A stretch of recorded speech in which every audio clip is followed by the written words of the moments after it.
Mari kita berdoa. Tuhan, benar seperti pujian yang baru saja kami naikkan Tuhan. Kami rindu untuk membagikan apa yang telah kami alami bersama dengan Engkau. Kebaikan-Mu, anugerah-Mu, kemurahan-Mu dalam kehidupan kami. Ajar kami untuk lebih lagi memahami bagaimana kami bisa Tuhan menjadi sarana kasih-Mu kepada orang lain. Sebentar kami akan mendengarkan firman Tuhan, belajar lebih dalam lagi. Kiranya Tuhan yang menyertai kami, Roh Kudus yang mempersiapkan kami, baik hati maupun pikiran kami, sehingga kami dapat memahami firman Tuhan yang disampaikan. Terima kasih Tuhan, di dalam nama Tuhan Yesus Kristus kami berdoa, amin. Puji Tuhan, silakan duduk Bapak Ibu Saudara. Oh ya, thank you. Oke, shalom Bapak Ibu Saudara-saudara sekalian. Puji Tuhan. Ya, saya mau langsung tunjukkan gambar di PPT ya. Next. Nah, ini anak saya Bapak Ibu Saudara ya. Namanya Nicole. Usianya 3 tahun dan dia tuh paling suka membaca buku cerita ya. Dan dia paling senang kalau saya menceritakan cerita-cerita kepada dia. Kenapa? Rasanya kalau untuk anak kecil umur 3 tahun ya, kalau lewat cerita itu pesan-pesan moral atau nasihat-nasihat dari orang tuanya itu lebih mudah ditangkap oleh anak saya. Contohnya saat saya ingin mengajari dia dengan bagaimana sih, belum ya, untuk menolong sesama gitu ya. Dia paling suka binatang kuda teman-teman ya. Jadi saya ceritakan ada seekor kuda yang ingin menolong kuda lain yang sedang kecebur dalam lumpur gitu. Nah, dengan cerita itu sangat mudah buat anak saya memahami apa sih sebenarnya maksud yang ingin saya sampaikan. Nah, teman-teman ternyata bukan hanya untuk anak-anak kecil, seseorang yang sudah dewasa itu juga akan lebih tertarik jika satu maksud itu dibungkus dengan narasi atau cerita ya. Nah, ini baru kita tampilkan. Berbagai mitos dan legenda di Indonesia ya dibuat untuk menyampaikan maksud-maksud tertentu, bahkan dari budaya tertentu di suatu tempat atau norma yang berlaku di tempat tertentu. Sebutlah cerita di sini ada Malin Kundang ya. Kita diajari untuk menghormati ibu kita walaupun ya memang ceritanya itu zaman old ya. Ada mungkin beberapa yang bisa kita kritisi di zaman sekarang. Terus ada juga cerita Timun Emas. Pernah dengar nggak di sini? Apa saya yang ketuaan gitu ya? Mungkin kalau yang Gen Z nggak tahu ya cerita-cerita ini. Nanti silakan di Google ya. Nah kalau cerita Timun Emas itu kita diajari untuk melawan orang-orang yang jahat atau kejahatan ya. Atau cerita Tangkuban Perahu atau Sangkuriang yang mengajarkan kita bahwa niat yang jahat atau niat yang kurang baik itu ya, itu tidak akan berhasil. Nah demikian juga waktu saya dulu belajar teologi, mungkin Ko Johan juga, kita dapat ilmu yang namanya homiletika ya, atau ilmu bagaimana untuk berkhotbah. Nah di situ juga kami diajar bahwa khotbah itu akan terasa lebih mengena jika diberikan yang namanya ilustrasi. Ilustrasi itu apa? Yaitu disuguhkan cerita-cerita yang menarik yang tentunya mendukung isi dari khotbah. Nah dari bukti-bukti yang sudah saya paparkan tadi ya Bapak Ibu Saudara atau teman-teman ya, pernah nggak teman-teman berpikir kenapa sih manusia itu begitu tertarik dengan cerita atau narasi? Kenapa ya? Nah, saya mengutip seorang ahli komunikasi, next, bernama Walter Fisher ya. Nah, dia mengatakan bahwa manusia itu sejatinya adalah homo narrans atau makhluk yang bercerita. Dia mengatakan bahwa sejak awalnya, zaman dulu kala, manusia itu adalah a natural storyteller. Komunikasi manusia yang paling tua, yang paling primordial, yang bertahan sampai sekarang itu adalah dengan menceritakan. Jadi cerita menurut Fisher ya itu akan lebih meyakinkan disampaikan kepada orang lain dibandingkan dengan kita menyuguhkan argumen-argumen yang sangat rasional sekalipun. Karena menurut dia cerita memiliki hal yang tidak dimiliki oleh argumen-argumen yang paling rasional. Yaitu apa? Di dalam cerita itu ada sense making dan meaning making. cerita dengan adanya plot ya, tokoh naik turunnya cerita ya, kadang seru, kadang-kadang sedih, kadang-kadang happy, itu akan memberikan sensasi bahwa pendengar itu juga ikut terlibat dalam cerita tersebut. Terlebih lagi pendengar juga diajak untuk memberi makna dari cerita yang didengar, ya kan Bapak Ibu Saudara? Kalau misalkan disuguhi cerita pasti kita mau nggak mau dalam pikiran kita itu memberi makna terhadap cerita tersebut. Nah saudara, ketika saya merenungkan hal ini adalah kemampuan bagi manusia untuk menjadi makhluk yang bercerita, homo narrans. Dan tentunya sudah sempatas ya kita menggunakan cerita-cerita ini untuk apa? Mempermuliakan Tuhan. Dan terlebih menyebarkan kabar baik kepada orang lain. Mungkin kalau teman-teman ada yang tahu, dulu ada metode penginjilan yang namanya evangelism explosion. Tahu? Next. Nah, kalau teman-teman tahu mungkin tidak asing lagi ya. Cerita-cerita ini selalu digunakan untuk menginjili orang lain. Jadi di dalam metode EE itu ya, evangelism explosion, itu mereka menggunakan cerita. Supaya apa? Supaya lebih menarik dalam menyampaikan Injil. Nah, mungkin teman-teman sudah tahu cerita mengenai pengorbanan seorang ibu ya, yang menggantikan tahanan itu, yaitu adalah anaknya sendiri. Atau kalian mungkin ingat dengan akrobat, pemain akrobat yang namanya Blondie ya, yang diminta untuk membuktikan iman, akhirnya anaknya yang berani untuk menaiki tali itu. Nah teman-teman, tentu saja metode-metode penginjilan semacam ini yang menggunakan cerita itu akan terus-menerus dikembangkan. Tetapi jika mau jujur ya, cerita yang paling mudah diingat, cerita yang paling mengena kepada orang lain, itu adalah ketika cerita yang kita ceritakan benar-benar dialami oleh si pencerita, atau adalah cerita hidup kita sendiri. Hari ini kita mau belajar dari Rasul Paulus. Di zaman dulu ya, Rasul Paulus itu juga menggunakan dua metode penginjilan ini. Yang pertama adalah menggunakan argumen-argumen rasional. Contohnya ketika dia berhadapan dengan filsuf-filsuf ya, dan orang-orang yang tidak percaya Tuhan tetapi mereka lebih percaya filsafat contohnya ya, dia juga menggunakan argumen filsafat. Tetapi Paulus juga menggunakan cerita kehidupan untuk sharing kabar baik kepada orang lain. Salah satu cerita diri Paulus yang paling populer adalah dalam Galatia pasal yang pertama. Konteks Galatia pasal yang pertama yang nanti akan kita baca, itu ditulis saat Paulus diragukan kerasulannya oleh jemaat Galatia. Karena di situ jemaat Galatia sedang dihasut oleh orang-orang yang masih memegang hukum Yahudi. Orang-orang ini berkata bahwa ajaran Paulus pada saat itu kan bilang bahwa oh ini keselamatan hanyalah oleh anugerah, tidak perlu sunat. Mereka mengatakan oh tidak, ajaran Rasul Paulus adalah ajaran yang palsu. Maka pada Galatia pasal 1 Paulus ingin meyakinkan jemaat bahwa ia benar-benar adalah rasul yang dipanggil oleh Tuhan.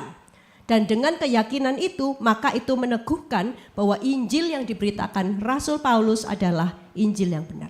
Kita akan membaca Galatia pasal 1 ayat 11 sampai 16, lalu kita akan lanjutkan pada ayat 23 sampai 24. Kita baca bergantian ya teman-teman ya. Saya ayat 11, teman-teman ayat 12 dan demikian seterusnya. Sebab aku menegaskan kepadamu saudara-saudaraku bahwa Injil yang kuberitakan itu bukanlah Injil manusia.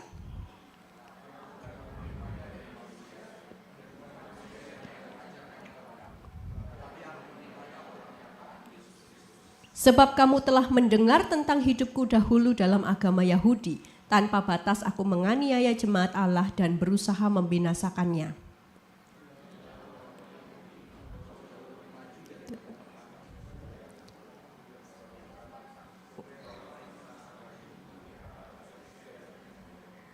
Tetapi waktu ia yang telah memilih aku sejak kandungan ibuku dan memanggil aku oleh kasih karunia-Nya, berkenan menyatakan anaknya di dalam aku, supaya aku memberitakan dia di antara bangsa-bangsa bukan Yahudi, maka sesaat pun aku tidak minta pertimbangan kepada manusia. Mereka hanya mendengar bahwa ia yang dahulu menganiaya mereka, sekarang memberitakan iman yang pernah hendak dibinasakannya. Dan mereka memuliakan Allah karena aku. Saudara-saudara, dari Rasul Paulus kita juga bisa belajar ya, bagaimana sih kita harus sharing the gospel through our faith story seperti tema hari ini. Tetapi ini bukan hal yang sederhana ternyata, Bapak Ibu Saudara ya, itu adalah bukan hal yang mudah. Bisa saja cerita hidup yang tadinya ingin kita ceritakan kepada orang lain untuk memberitakan Injil, bisa-bisa terselewengkan justru menjadi mempermuliakan diri kita sendiri. Maka itu hari ini kita akan belajar ada beberapa poin, langkah-langkah bagaimana sih kita bisa menceritakan kisah hidup kita sebagai kesaksian Injil bagi orang lain. Langkah yang pertama adalah integrating your story. Next. Nah, ini di dalam ayat 14 sampai yang ke-16. Apa sih artinya integrasi? Integrasi kalau menurut Kamus Bahasa Indonesia itu artinya adalah pembauran sampai menjadi satu kesatuan yang utuh. Artinya awalnya ada dua, tapi diintegrasikan atau dibaurkan menjadi satu. Nah, apa di sini yang diintegrasikan? Yang diintegrasikan adalah pengalaman kehidupan kita dengan kebenaran firman Tuhan. Next. Saudara, kita punya kebiasaan buruk ya dalam umat Kristen di Indonesia. Yaitu apa? Memisahkan antara yang sekuler dan yang sakral atau yang rohani. Kita berpikir bahwa pengalaman hidup saya di pekerjaan itu sekuler. Kalau saya ada di gereja itu pengalaman rohani. Kalau saya sedang berdoa itu adalah pengalaman rohani. Padahal saudara, di dalam kekristenan tidak ada yang namanya pemisahan antara yang sekuler dan yang rohani atau sakral. Next. Justru iman kita kepada Kristus membuat semua pengalaman hidup kita seharusnya juga adalah pengalaman dengan Tuhan. Amin. Tidak terpisah-pisah. Kalau saya di tempat kerja itu saya sebagai mahasiswa, sebagai pekerja atau di universitas saya sebagai mahasiswa itu bukan pengalaman rohani. Tidak. Semua pengalaman kita seharusnya adalah pengalaman rohani karena kita jalani bersama Tuhan. Nah, saudara, kesadaran ini penting karena without integrating our story kepada firman Tuhan, cerita hidup kita itu hanyalah pengalaman manusia biasa saja. Ketika kita menceritakan pengalaman kita tanpa mengintegrasikan dengan iman kita, mustahil kita bisa mempermuliakan Tuhan lewat cerita kita. Pengalaman hidup kita yang baik, ketika kita tidak mengintegrasikannya dengan iman Kristen, itu hanya menghasilkan apa? Arogansi. Sedangkan pengalaman hidup kita yang buruk yang kita ceritakan pada orang lain tanpa integrasi dengan iman kita, maka akan menghasilkan pesimisme atau bahkan konflik atau bahkan trauma. Lalu bagaimana kita mengintegrasikan pengalaman hidup kita dengan iman Kristen? Next. Yang pertama adalah dengan menjadikan iman Kristen sebagai worldview kita. Apa sih worldview itu? Secara singkat, worldview itu adalah lensa kita dalam memandang kehidupan ini. Seperti sebuah kacamata dalam memandang segala sesuatu yang ada dalam kehidupan kita.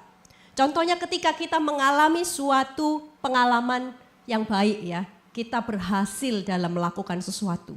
Ketika kita melihatnya dengan lensa atau worldview iman kita, kita akan melihat bahwa semua keberhasilan kita itu hanyalah anugerah Tuhan, bukan karena kemampuan saya.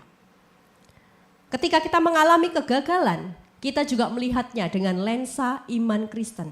Dan melihat pengalaman itu, kegagalan semua itu, yang buruk-buruk itu adalah mungkin Tuhan punya rencana untuk kehidupan saya yang mendatangkan kebaikan. Rasul Paulus juga melakukan hal ini. Dalam tadi Galatia 1 ayat 14, Paulus menceritakan pengalamannya dulu. Dia mengatakan, aku adalah seorang Yahudi yang jauh lebih maju dari teman-teman saya. Tapi dia tidak berhenti di situ. Ayat 15-16, Paulus tidak menjadikan pengalaman itu sebagai pengalaman aku lebih hebat dari teman-temanku yang lain. Tidak. Tetapi ia menganggap bahwa panggilan Injil lebih mulia daripada itu. Ayat 16 dia mengatakan bahwa Tuhan berkenan menyatakan anaknya di dalam aku supaya aku memberitakan dia. Saudara-saudara, mengintegrasikan pengalaman hidup kita itu adalah langkah pertama bagaimana kita bisa menceritakan pengalaman kita kepada orang lain. Next. Apa sih grand naratif Alkitab? Itu adalah merupakan garis besar sejarah keselamatan yang Allah berikan dalam Alkitab. Mungkin teman-teman sudah pernah mendengar ya, creation, fall, redemption, consummation. Inti dari Saudara-saudara, ini penting di dalam kita menceritakan pengalaman kita. Ya, jadi pengalaman kita tidak diceritakan begitu saja. Sebelum diintegrasikan, itu tidak akan mungkin bisa menjadi pengalaman yang menceritakan kemuliaan Tuhan. Next, saya akan mengutip ya Joni Eareckson Tada. Mungkin teman-teman sudah tahu pengalamannya, yaitu bahwa Joni ini mengalami kecelakaan pada saat dia berenang sehingga dia mengalami kelumpuhan dari leher sampai ke bawah. Awalnya dia depresi, awalnya dia takut, dia nggak tahu mau jadi apa ke depannya. Tetapi akhirnya dengan semangat yang diberikan Tuhan, dia akhirnya mampu untuk meniti karir sebagai seorang desainer atau dia itu artis gitu ya, atau seniman. Dia mengatakan seperti ini, saya yakin ini adalah kisah hidup yang sudah diintegrasikan ya dengan iman Kristen. Dia mengatakan Tuhan ya telah memilih saya bukan untuk menyembuhkan saya, tetapi untuk merangkul saya. Semakin sakit yang saya rasakan, semakin erat rangkulannya kepada saya. Ketika kehidupan ini sangat terasa tidak baik, when life is rosy, ketika kehidupan kita terasa sangat baik, kita mungkin bisa menjalaninya tanpa mengetahui apapun tentang Yesus. Tetapi hanya di dalam penderitaan kita bisa mengenal Tuhan Yesus. Mengintegrasikan pengalaman kita dengan iman kita itu sangat penting. Tapi ingat saudara, ini tidak berhenti di sini. Sebab jika kita berhenti di sini, itu akan berbahaya. Karena kita akan berhenti dalam memasukkan pengalaman kita kepada grand naratif Alkitab. Dan itu bisa memungkinkan kita keluar dari konteks. Contoh, ada nggak pendeta atau orang yang tetap ngomongin tentang Tuhan terus ya. Tetapi kita melihat bahwa kehidupannya di bawah mimbar atau kehidupannya di luar pintu gereja ternyata luar biasa hancurnya. Tetapi dia nggak ngerasa, dia merasa hidupnya tetap diberkati. Ada nggak yang seperti itu? Nah, itu bahayanya saudara. Maka integrating your story itu hanya langkah pertama. Ada langkah selanjutnya yang sangat penting, yaitu yang kedua adalah interpreting. Interpreting your story. Galatia 1 ayat 16 ya. Kita melihat di sini yang sudah saya tebalkan, berkenan menyatakan anaknya di dalam aku supaya aku memberitakan dia. Interpreting itu secara simpel artinya menafsirkan ya. Menafsirkan ini tentu jauh lebih dalam daripada hanya mengintegrasikan. Paulus menegaskan bahwa sebelum dia memberitakan Tuhan, dia terlebih dahulu harus mendapatkan apa? Penyataan atau wahyu dari Allah terlebih dahulu. Itulah yang membuat dia yakin bahwa dia adalah seorang rasul yang asli.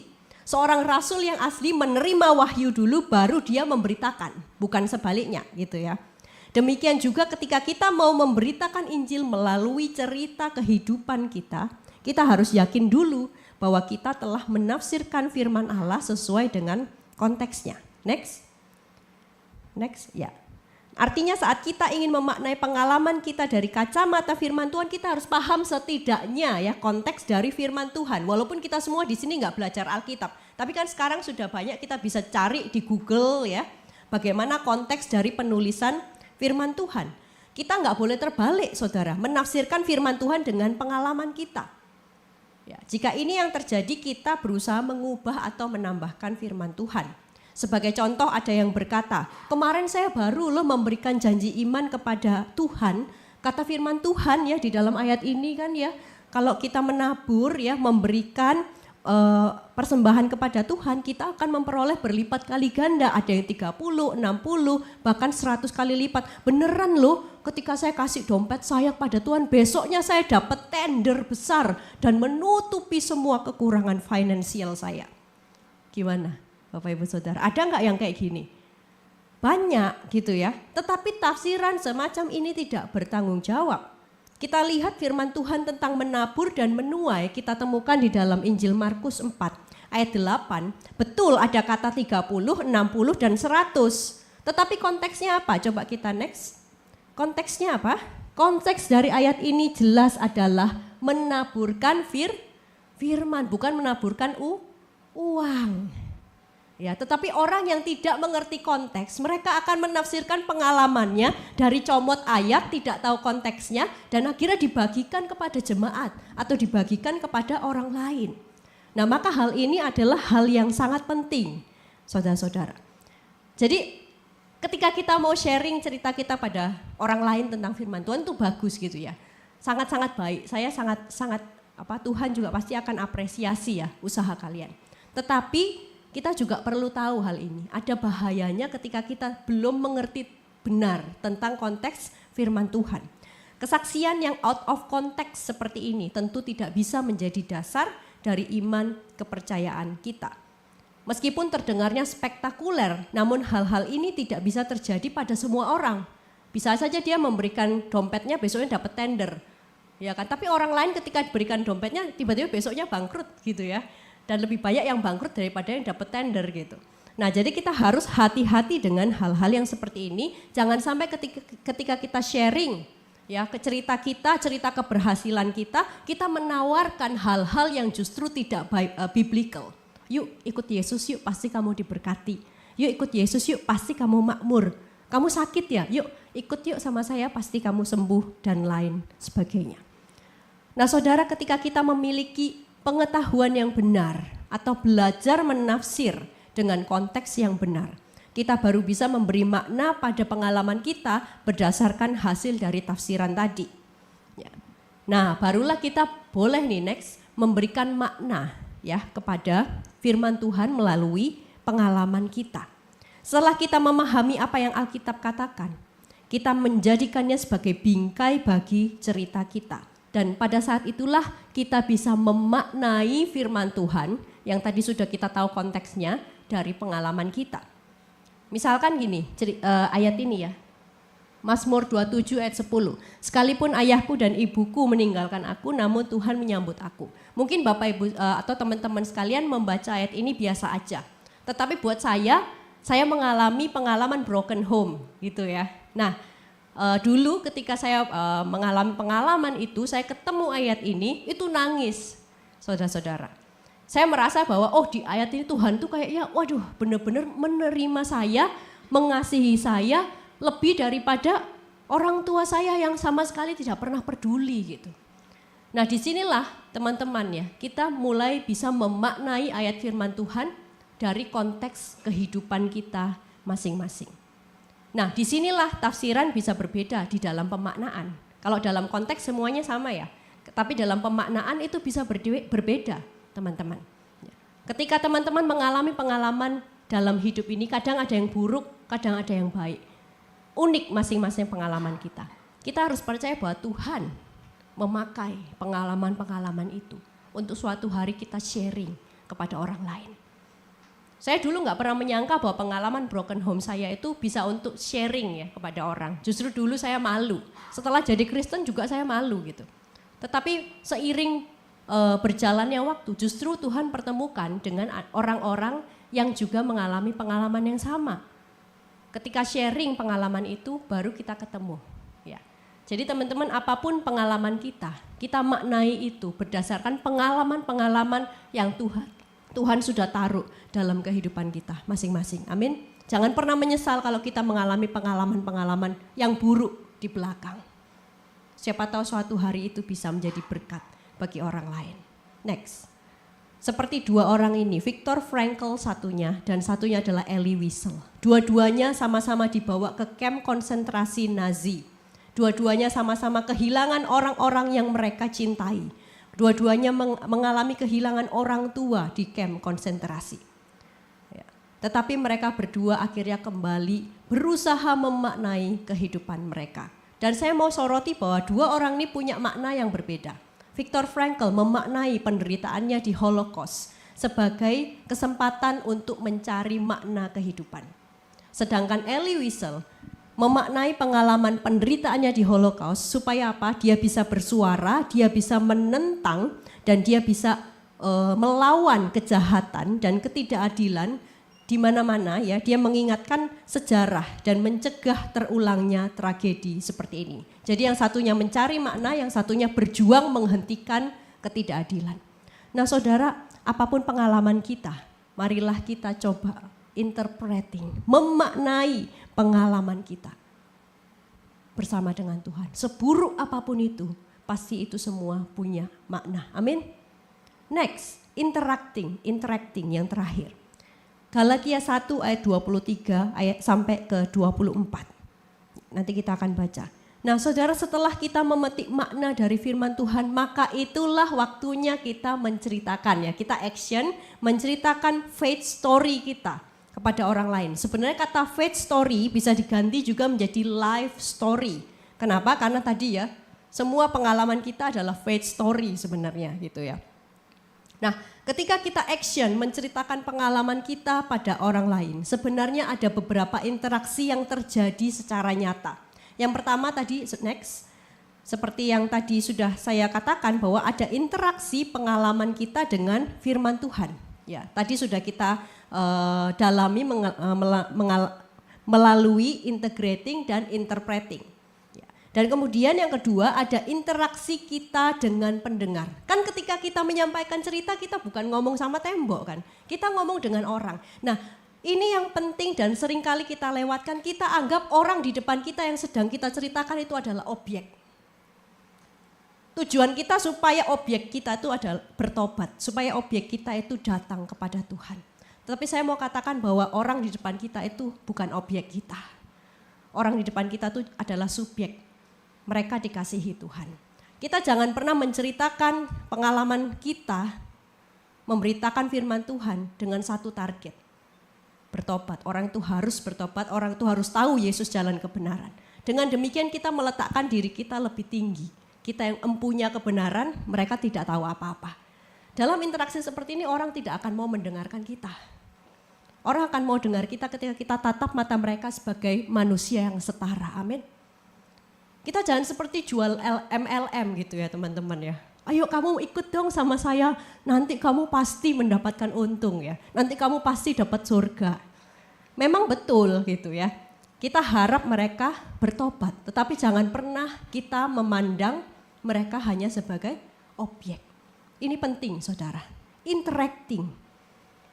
Bukan di atas dan di bawah, bukan top down, tetapi interacting. Jadi kalau mereka mau mendebat kita silahkan. Kalau mereka mau bertanya kepada kita, silahkan. Kalau mereka mau meresponi, juga silahkan. Itulah interaksi yang sehat antara dua subjek ya, bukan subjek dan objek. Kemudian yang ketiga ada interaksi kita dengan Roh Kudus. Kita lihat Rasul Paulus mengatakan dalam ayat yang ke-24, mereka memuliakan Allah karena aku. Di sini bukan Rasul Paulus mengatakan, gara-gara ceritaku nih mereka memuliakan Allah. Tidak. Justru karena Roh Kudus bekerja melalui cerita Paulus, maka orang-orang mempermuliakan Allah. Kita jangan lupa, rasul-rasul juga banyak kali mengalami penolakan. Ya, penolakan bukan berarti Roh Kudus tidak berkenan atas diri kita atau cerita kita jelek gitu ya, atau cara penyampaian kamu kurang menarik, enggak seperti itu. Bisa jadi itu belum waktu dari Tuhan atau memang orang yang kita ceritakan itu ya belum terketuk hatinya. Jadi sekali lagi jangan kita anggap cerita kita tuh untuk ngejar target ya. Gitu. Dulu waktu saya di STT itu saya disuruh target mata kuliahnya misiologi. Harus menginjil 5 orang, kalau bisa 5-5-nya bertobat. Kalau 5-5-nya bertobat mata kuliah itu dapat A. Luar biasa ya. Tapi saya pikir-pikir sekarang nonsens. Saya ceritakan itu hanya karena saya mau gitu ya. Bukan untuk mengejar target, amin. Karena saya mau. Dan yang keempat yang terakhir yang paling penting. Interaksi, narasi atau cerita kita itu akan berhubungan langsung dengan tindakan kita sehari-hari. Jika cerita kita bagus, tafsiran kita bagus, kata-kata kita seperti malaikat ya. Tetapi orang yang kita ceritakan tuh tahu bahwa tindak tanduk kita sehari-hari tidak mencerminkan cerita kita. Orang malas mendengarkan kita. Mahasiswa saya, bukan mahasiswa STT ya. Tapi kan saya mengajar di beberapa universitas umum. Mereka banyak kan mengatakan sekarang saya tidak mau percaya Tuhan. Saya memilih menjadi agnostik, saya memilih menjadi ateis. Saya tanya kenapa? Dan alasan yang paling sering keluar adalah karena orang yang sering ngomong tentang Tuhan, ternyata di luar saya lihat lebih bobrok kehidupannya daripada saya yang tidak pernah ke gereja. Daripada saya yang tidak pernah beribadah. Jadi saudara-saudara, ketika cerita kita tidak dibarengi dengan karakter yang baik. Ketika cerita kita tidak dibarengi dengan membela keadilan di luar sana. Ketika kita diam melihat ketidakadilan. Ketika kita tidak memperjuangkan hak orang-orang yang lemah. Maka orang yang mendengar cerita kita hanya akan mengatakan omong kosong.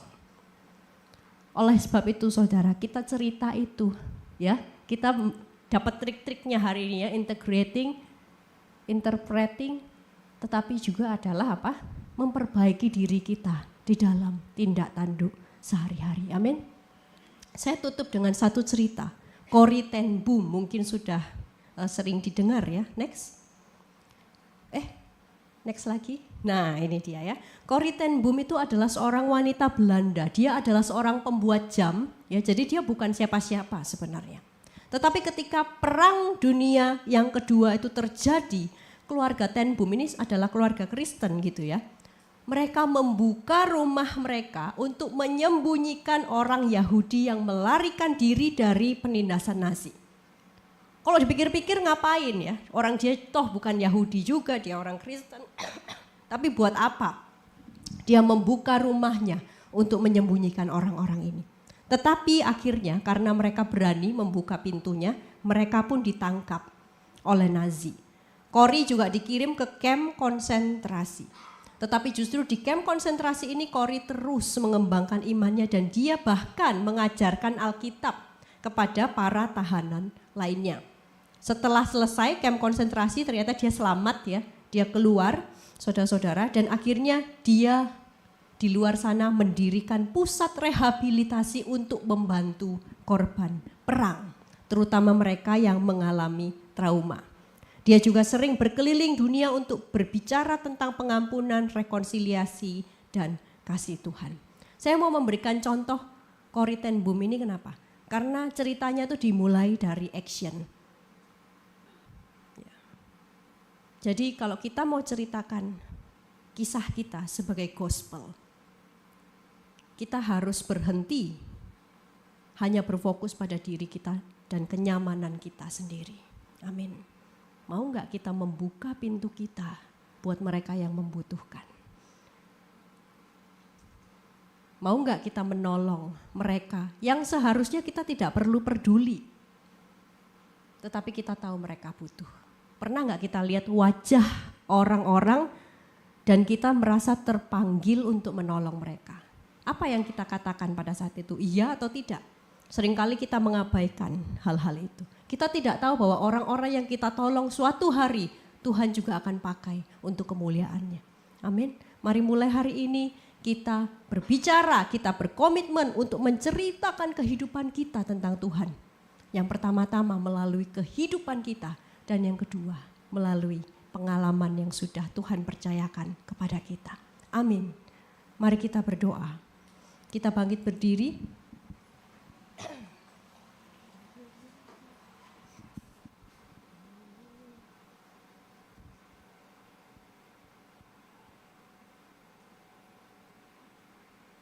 Tahu lagu ini enggak? Membebaskan hidup yang terbelenggu, memulihkan hati mereka yang terluka, serta mencelikan mata yang buta. Jadikan hidupku alatmu, dipenuhi urapan baru, menyatakan kemuliaan kuasa-Mu. Membebaskan mereka yang terbelenggu. Membebaskan hidup yang terbelenggu, memulihkan hati mereka yang terluka, serta mencelikan mata yang buta. Jadikan hidupku alat-Mu, jadikan hidupku alat-Mu, dipenuhi urapan baru, menyatakan kebesaran kuasa-Mu. Terima kasih Tuhan buat firman Tuhan pada pagi hari ini. Itulah doa kami. Kami rindu membebaskan mereka yang terbelenggu oleh kuasa kekuatan dunia ini yang masih terkurung kepada keegoisan mereka sendiri. Tuhan, pakailah kami sebagai alat-Mu Tuhan. Mampukan kami melalui kehidupan kami yang telah Engkau percayakan menjangkau mereka. Kami percaya setiap pengalaman yang Tuhan telah taruh dalam hidup kami, entah itu pengalaman kesuksesan, entah itu pengalaman keburukan, kegagalan, semua bisa Tuhan pakai untuk kemuliaan-Mu. Dan bantulah kami Tuhan, ketika kami menceritakan kepada orang lain. Jangan sampai kami hanya menceritakan tentang diri kami, tanpa kami menceritakan kemuliaan Tuhan. Kami juga berdoa kiranya Tuhan jamah setiap kami yang datang hari ini. Agar kami diberikan kepekaan ketika kami ada di luar sana. Kami melakukan hal-hal yang baik, hal-hal yang bermoral, menjauhkan diri kami dari hal-hal yang buruk. Sehingga ketika kami menceritakan tentang Engkau, mereka akan berkata bahwa iya, aku tahu kehidupannya. Iya, aku tahu dia orang baik. Iya, aku tahu dia suka menolong. Tuhan, dengan kemampuan kami sendiri kami tidak mampu. Kami membutuhkan anugerah, kuasa Roh Kudus yang menjamah kami. Terima kasih Tuhan. Kami serahkan kehidupan kami ke dalam tangan-Mu. Pakai setiap kami yang menyediakan hati kami pada pagi hari. Di dalam nama Tuhan Yesus Kristus kami berdoa. Amin.